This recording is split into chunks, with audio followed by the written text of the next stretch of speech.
I'm Carl Sampson of WC Geography, and today we're going to be following the Great River Road, a 2,000-mile long route that travels the entire length of the Mississippi River from Louisiana to Minnesota. A quick note before we start, the Great River Road is actually several different routes, including a national route, the primary one, state designations, and even a few spurs. Today I'm only going to be covering the national route for simplicity's sake. I may cover the others in a future video, but don't get your hopes up anytime soon. But since there are several routes, my sources conflict at some points, so let me know if I get anything wrong in the comments. The road starts with the river at Lake Itasca in Minnesota.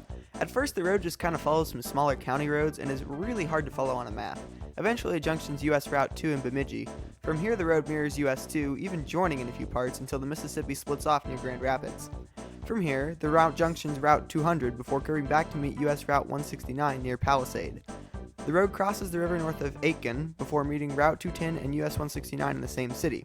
From here, the road starts a concurrency with Route 210, which it keeps until Crosby, where it breaks off and crosses the river again to the north. The road follows the river on no discernible state or US routes until Brainerd, where the road starts a concurrency with State Route 371. It follows 371 through Crow Wing, Lenox, and Fort Ripley. After this, it follows its own road again until Sauk Rapids, where it crosses the now much larger Mississippi and turns south to become concurrent with US Route 10. However, this doesn't last long as it leaves to join Route 23 in St. Cloud, where it crosses the river back to the west side and follows its own road parallel to Interstate 94 until Monticello. In Monticello, it becomes concurrent with I-94 and follows it all the way to northern Minneapolis, where it jumps off onto I-694.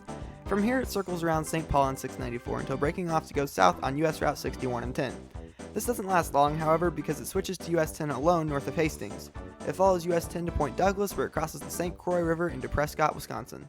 Now in Prescott, the road jumps from US 10 to Wisconsin Route 35. It follows Wisconsin 35 through the cities of Maiden Rock, Stockholm, Pepin, Nelson, Alma, and Fountain City.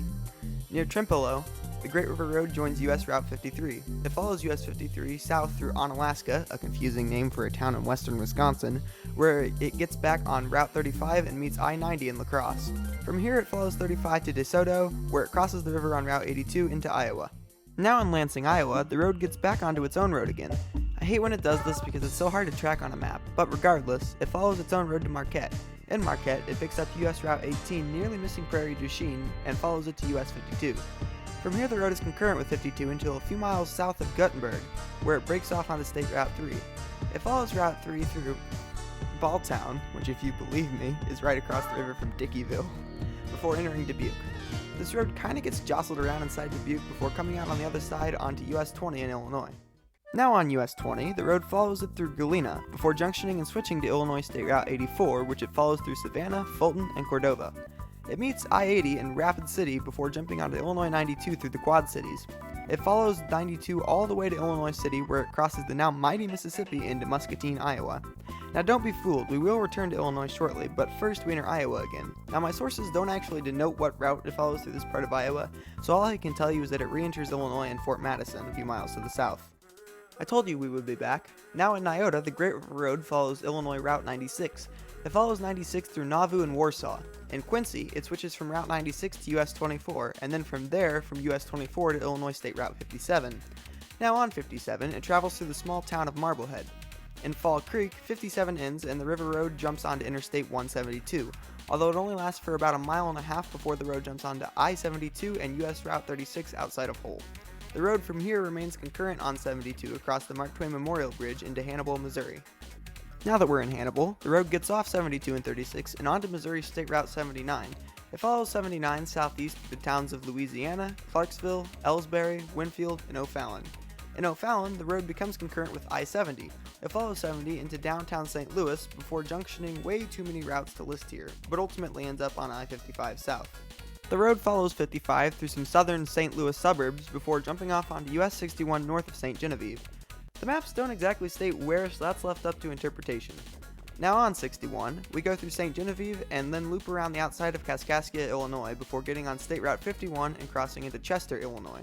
Now in Illinois, for our third and final time, the Great River Road is concurrent with Illinois State Route 3 for almost all of the rest of Illinois.